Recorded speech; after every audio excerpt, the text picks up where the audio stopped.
Now. How about now? Now. How about now? Now. Now. Now. How about now? How about now? Now. Now. Now. How about now? How about now? Now. Now. Now. How about now? How about now?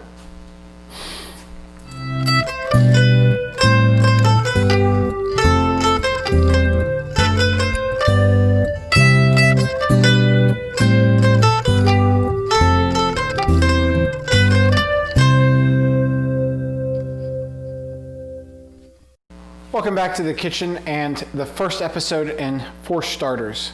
For Starters is going to be a remedial class of sorts, things that I've done in the week previous or things that might come up in the upcoming week that most people who aren't used to being in the kitchen or cooking might not know how to do or have questions about. We're going to go into a bit more in-depth and basic understanding of just what might be going on. Some weeks it might be related to food, other weeks it might not be. This week it is related to food. We're going to tie in things that I did last week and things that I'm going to do this upcoming week. And we're going to start with chicken stock. Very basic backbone of most things that you'll find in the kitchen. Soups, sauces, and really anything like that.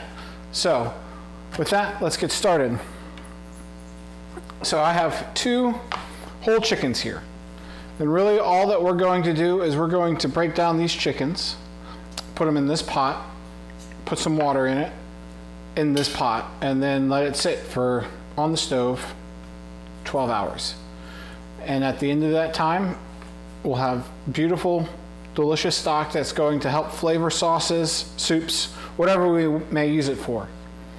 Now this isn't a traditional stock pot per se. What you would find in a traditional stock pot is something that's a little bit taller and something that's a little bit narrower. That way you have less surface area, and less surface area means less chance for water to evaporate and for it to reduce. We'll probably have to top this off a couple times. It's perfectly fine. We'll still get a wonderful product. It's just going to be a little bit more babysitting than if we had what would be a more traditional stock pot. So we'll take these 2 chickens. We'll take this one first. And if you've never broken a chicken down, breaking this down for stock, it will help you out. It will help you kind of see where joints are, understand the parts of the bird a little bit more. And it's just a good way to learn how to get around. So I'm going to take my 8-inch chef's knife. I'm going to just kind of break down the chicken into 8 parts. So I'll start with the 2 legs, just kind of cut around, and really what you want to do in a situation like this is kind of learn where the joints are, so that if you ever do want to break down a chicken for fried chicken or do a chicken ballotine, it'd be a lot easier because you kind of know where things are. And so then we'll go to the wings. And again, just kind of looking for the joint. And sometimes you might not find it, in which case that's fine. And you'll just have to break through it. So now we have 2 legs, 2 wings. I'm going to, and this is nice. So this chicken comes with what would you sometimes hear referred to as the Pope's nose, but it's really just the backbone. And so having the backbone, having the neck bone, it's a wonderful thing, because really what we want to do with stock is extract flavor, but also extract the natural gelatins. And I'll show you here in a second what a good chicken stock's going to look like. But you want to extract the natural gelatins out of the chicken and out of the bones, and you're going to get a lot of that out of the legs, but also having the backbone. Now I got this chicken from Whole Foods, I should say. Price Chopper, other places, you can find chickens with the backbones. Sometimes you'll even go there and you'll find just chicken necks or chicken backbones that they're just selling as, you know, extra parts that they've cut out. If you find those, it's a wonderful thing to get. just to add in, even if you're just adding it into soup, but stock in general, if you see those, get them. But having the backbone is going to be really nice. But really what we're going to do is kind of go in between the backbone and then the breast right here. I'm just kind of try to split it. Split the breastbone. I'm going to have to go through the wishbone right there, which is fine. If you hear little barks, that's our guest, one of our guests this weekend, Leo, the Pomeranian. So please forgive that. Yes, I know that cat's bigger than you. It's perfectly fine. So again, I'm just separating the breast from what would essentially be the thighs. This is a very dirty way of doing it, but it works. So now we have our 2 chicken breasts. We have the breastbone. We're just going to go ahead and put those into the stock pot. And here we have the backbone, you have the neck, and then down here you have the thighs. Again, we'll just go right in. So another chicken, another chance to practice, which is good.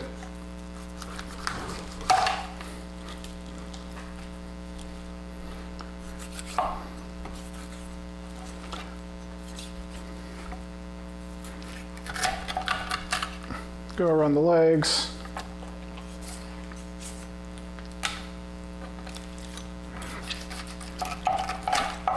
The wings.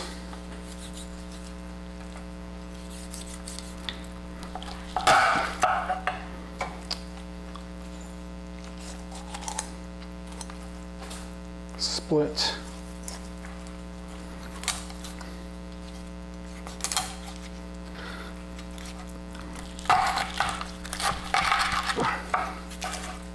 Split the breast from the thighs. And there you go. So what I'll do now is I'll take this pot over to the sink and I'll just put cold tap water in there and I'll fill it up and I'll give it about an inch, maybe 1.5 inches of clearance between the top of the chicken and the top of the water. When the chicken starts to cook, it's going to become buoyant and it's going to start to float. So you want to give yourself some space both between the chicken and the top of the water, but also the top of the water and the top of the pot, so that when the chicken does start to come up, you don't start tossing water over the side. So let me wash my hands and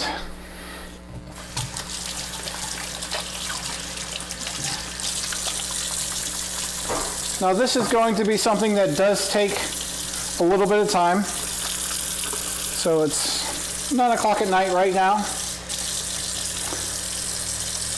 I am a little crazy in that I'll put it on before I go to bed. That way, most of the time for the cooking does happen while nothing is really going on. With stock, the best way to do it is really near as low as possible. What that will do is that's going to extract flavor, that will help extract the natural gelatins that we talked about, but it will also help keep the stock clear. When you start really raising up the temperature and boiling it really fast, that's when you start to get the cloudy stock that some people don't really like. So keeping it on low and letting it go for a long, long time, that's the ideal thing. If you're not really keen on putting it on and going to bed and then dealing with it in the morning, it's just really something that's going to be best started pretty early on in the day, just because of the time commitment that it will take for it to get going. So again, I'm just going to be over here. I'm going to fill this with cold water, pretty much just to cover it. And then I'll set it on the stove. And I'm going to turn it on the next to lowest setting, which for my stove, it will take a while to heat up, but it's not going to get much above a simmer, especially with as much chicken as we have in here. It'll take a while for that to go. And that really is what you're looking for.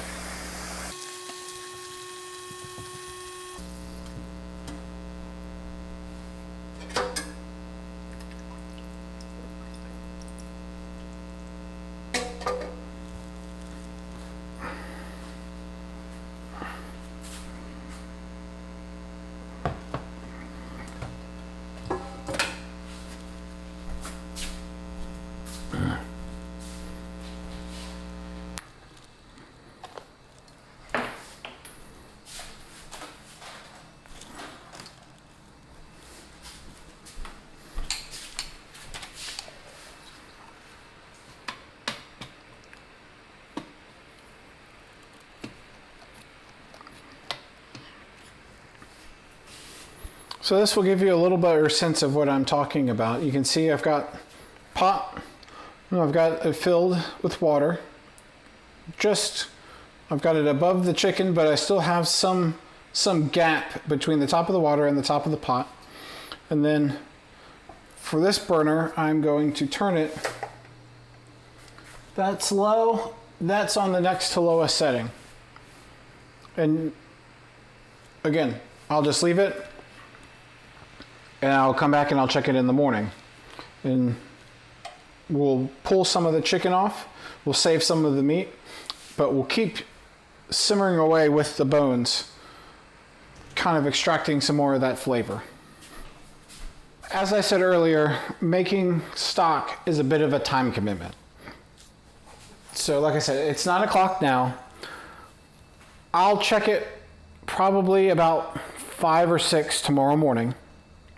I'll pull out the chicken, I'll shred the meat off the bone that I can get.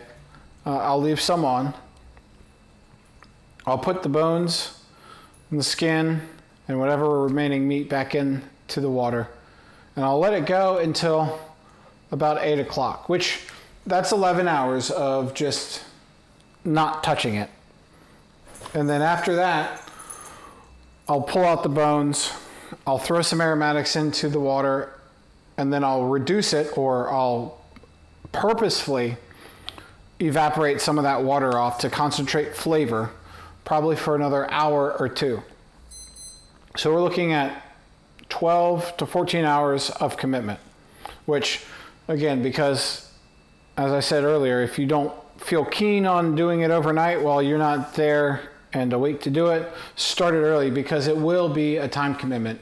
It's a time commitment that's very much worth it, but a time commitment nonetheless. But there's a shortcut. If you have one of these big boys, now this is an 8-quart Instant Pot. Anything smaller, and you'll understand why here in a second. You'll have to do probably just one. But with this 8-quart, I can do 2 chickens in here, and I'll set the time for about 1 hour and 40 minutes. And that will get me to about where it will be at 12 hours. However, after I take the chicken out, I'm still going to put it in another pot and reduce it for another hour to really concentrate flavors and get it to a consistency that I like. So, whereas you're not doing it for 12, 13, 14 hours, it's still a 3 to 4 hour commitment, but it's a quarter of the time that you're putting into it now. Not everyone has one of these. These aren't practical for everyone. So that's why I want to show you how to do it on the stovetop, because really that's the way that 99% I'm going to say if people are going to do it. One side note, you don't have to use the whole raw chickens. If you like to buy those rotisserie chickens from Kroger or whatever grocery store in your area has them, those work just as well. Take the meat off that you want. On that one, it's a bit more imperative that you leave some meat on the bones, but then take 1, 2, however many of those rotisserie chickens that you've bought. Pull off the meat that you want, leave some on, but then put what you have left over into water in a pot on the stove. That probably won't take 12 hours. You could probably get away with maybe 4 or 5 hours with that. Because those are roasted bones, you'll get a little bit more developed flavor in your stock than this. This will be more of what's called a blonde stock. But that's taking something that most people would see as, all right, I've bought a rotisserie chicken, I've got the meat off that I want, there's nothing really left for me to use it for, but it's just continuing to use everything the best way possible and getting the most out of it that you can. So, good chicken stock. Now, if you watch the red beans and rice video, if you watched the enchiladas video, you noticed some chicken stock that looked a little chunky. It almost made you think of like curdled milk, which is a little bit disgusting to think about. No, that's exactly the kind of consistency that you want. That's really what you want. That's really good extraction of all of the gelatins that you get out of the bones and out of the chicken carcass. So, a good chicken stock, you can hear it, but it's got that really thick consistency where you've gotten that gelatin out, and it's really going to help.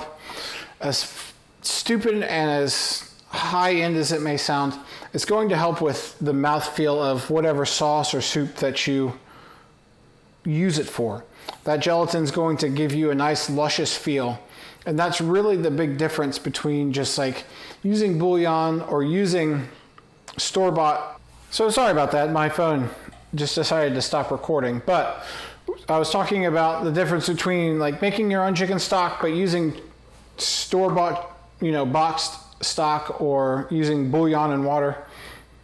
That gelatin is really what's going to be the difference. If you don't feel comfortable making chicken stock, or you're in a pinch and you just don't have any, that's perfectly fine. Nothing wrong with using boxed chicken stock or bouillon and water. If you still want that same kind of luscious mouthfeel, you still want that consistency that having your own homemade chicken stock is, use a packet or two of like Knox gelatin. Throw that in there. That will help thicken it up just ever so slightly and just give you that same kind of consistency, the same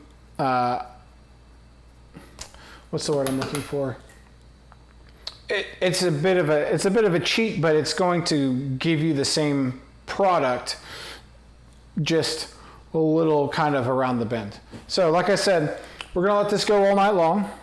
I'll see you probably back around 5:30, 6 in the morning, when we'll pull the chicken out. We'll take some meat off and then we'll throw it back in and let it go for another hour or so. Tomorrow we'll finish that up, we'll bottle it up, and we'll talk about chicken schmaltz or chicken fat. So have a good night, and I'll see you tomorrow. Good morning and welcome back to the stove. You can see how much where we started last night and where we are right now. It's perfectly fine. There's nothing wrong. So right now what I'm going to do is go in and get some of this meat. You can see how much it's falling apart, which is obviously going to happen, but also what we want.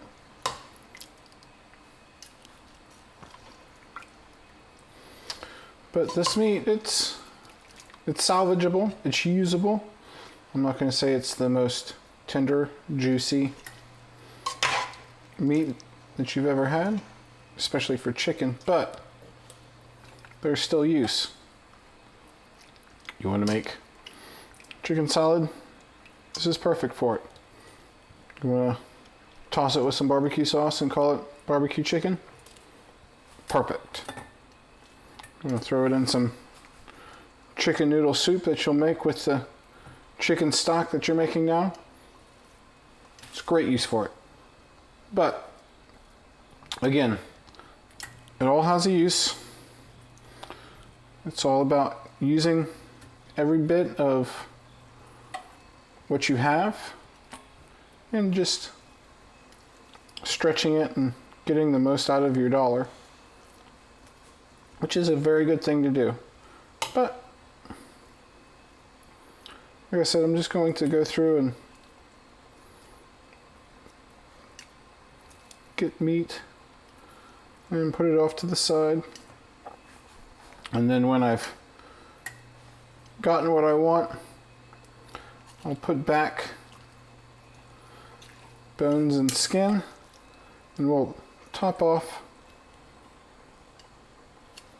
with some water, and we'll finish it up with another solid hour, just letting it simmer away. Now, this will not be the clearest stock, just, you know, it's just what you're going to use it for. If you want this to be super clear, there are two things you can do. One, I wouldn't do this overnight, because for a clear stock, you need to just keep an eye on it a little bit more. So as you can see, I've got it sitting directly on top of the burner. For a clear stock, what I would do is offset it a little bit. So now that you have heat coming here, and you're forcing everything off to the other side, that way if you have any anything that you want to skim off, take out, it's all forced over to one half, and it's easier to get out of the pot. Also, keep it on very, very low, because what happens, and the reason why you get not clear stock, is because you've got fat and any other impediments, impurities, kind of emulsifying in with the water when you get it going too hot. So if you boil it, you let it run too hot, what you're doing is you're letting those fats and other stuff kind of get mixed in with the water. Now you can come back and clarify this, make more of what would be a consommé, but that would require a little extra work. If you don't want to do that, like I said, just offset it, super low temperature. Make sure it's just something that you keep an eye on. And you can get super nice clear stock. If you do have an Instant Pot and you want to use it to make stock or broth, you can get clear stock from that. Just when you're done, don't rinse it. Let it come down at a natural, let it come down to room temperature naturally. Let it depressurize itself, and you'll be perfectly fine. So I've got the meat that I want. I'll set that aside, let it cool down. I'll bag it up, either stick it in the fridge or stick it in the freezer for whatever use that I find for it. And then right now what I'm going to do is just add some more water to this pot.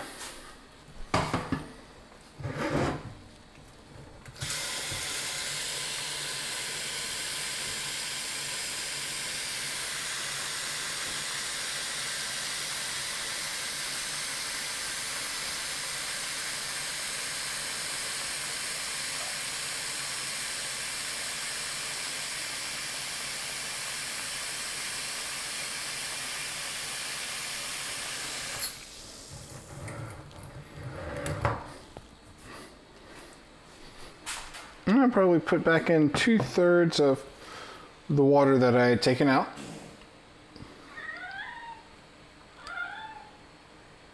I'd probably put in 2/3 back. I probably put back in 2/3 of the water that had come out. And so now what we'll do is we'll let it come back up, simmer for another hour or so. Come back, we'll take the chicken out, we'll add some aromatics, let that simmer, and we'll start to reduce it and get it to where we want it to be. So I'll see you in about an hour. So it's been an hour, and here we are back over the chicken stock. I'm gonna find a bone. There we go. Let's see how easily all that meat comes off of it, which obviously it will do. But the thing that I want to show you is So this is from one of the drumettes. It's one of the thicker bones. Yeah. You've got to the point where you've probably got everything out of there that you can. So I've got a bowl, I've got a strainer. I'm just going to go in and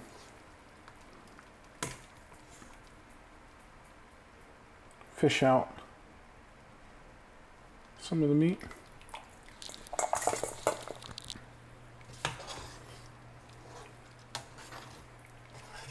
I just want to get as much of this as I can. I know I'm not going to be able to get everything, which is fine.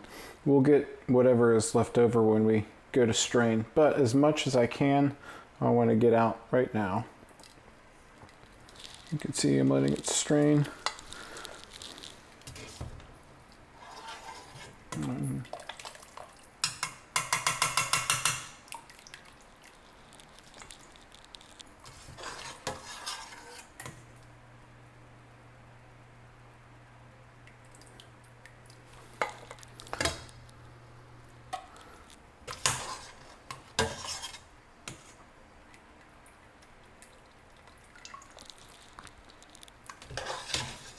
And I've got probably all that I'm going to be able to get at this point, which is perfectly fine.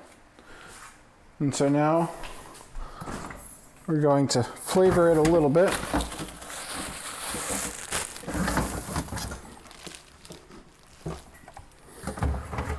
And what's nice about this is right now you can put in pretty much whatever you have, whatever you feel like. Anything that you have kind of left over in your fridge aromatics wise. So got a little bit of rosemary, I'll throw that in there. Got some celery.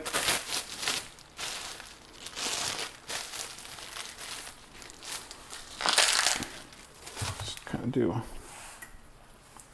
a rough break. Now on the celery, I'm going to keep away from the celery leaves. That will make your stock bitter, and you don't want that. We've worked hard to get it to this point.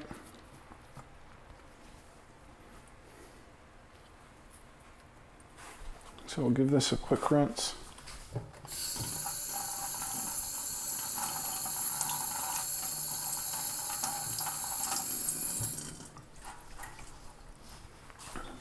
And we'll go in. You can leave them whole, doesn't matter.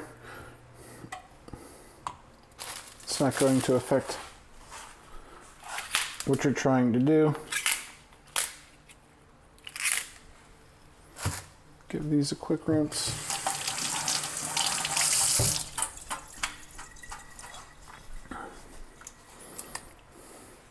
And then 30 minutes. Now, I am going to turn this up to medium-high because now we're going to start the process of reducing it, concentrating flavors, really getting to the point where that gelatin is going to give you that really nice texture, mouthfeel, lusciousness. So I've turned it up to medium-high. Only about half an hour for the aromatics. The problem with the aromatics is that they'll add flavor, but they'll also start to take away.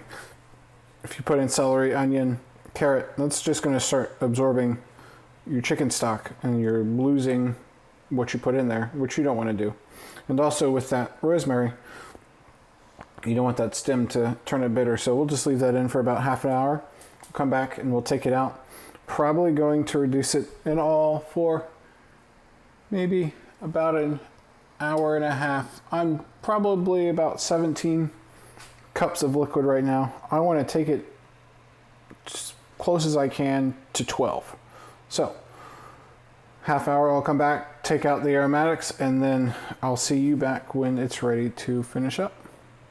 Welcome back to the kitchen. It's admittedly been a couple days since we started the process of making chicken stock. It has not taken this entire time to make it. We spent those 12 hours putting it together, letting it sit on the stove, straining it, reducing it, flavoring it. It's just been sitting in the fridge for the last couple of days. Been a little busy, but right now, let's go ahead and get that out, take a look at it. I'm gonna grab a spoon. And I'll grab the stock. I believe when I said we were going to start the reduction of it, we were going to take it from 17 cups to 12 or something along those lines. It's a wild misspeak. What I meant to say was 8 cups, so 2 quarts. And as you can see, that's what I got here.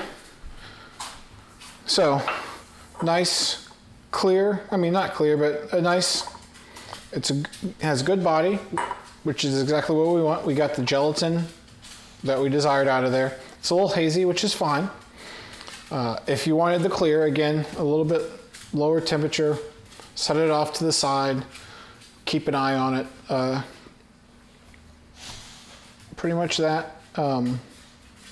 But really, now what I want to do is get the fat off of there. So I've got a running total here, but you'll see there's a layer of it, and that's the chicken fat, also called schmaltz.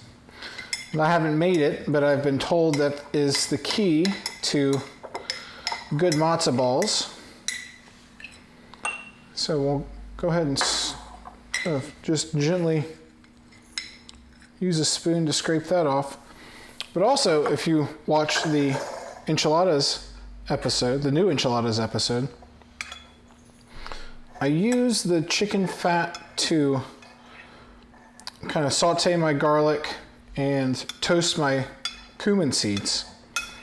So it's just another way of using everything, using it to the advantage, so that you can add flavor to your dishes. I'm happy with that. I'll leave a little bit, that's fine. But it has good spring, good bounce. It's got the texture that we want. Now, uses for it. I could take this, any of this, put it back on the stove, and reduce it farther and kind of turn it into a glacé or a demi, just super concentrated, highly flavored sauce that you could put on top of roasted chicken or anything really. You could add it to soups, other dishes, get that super high chicken kick. Outside of that, you can just use this as any substitute for water. If you want to make some quinoa, whatever you would use water-wise to cook your quinoa, just use chicken. Now you flavored it. Most of this is going to go in for risotto that we'll make later on this week. You could use it for soups. Plenty of ways that you could use it. If you wanted to save it, transfer it into a plastic bag, put it in the freezer. It'll save for a very long time. Or if you have ice cube trays, which I do, you could put them into the ice cube trays, and then if you just needed 2 ounces of chicken stock, you can pull it out and toss it into whatever you needed it for. Myriad of uses. But there you have it, your very own homemade chicken stock for you to use however you want it.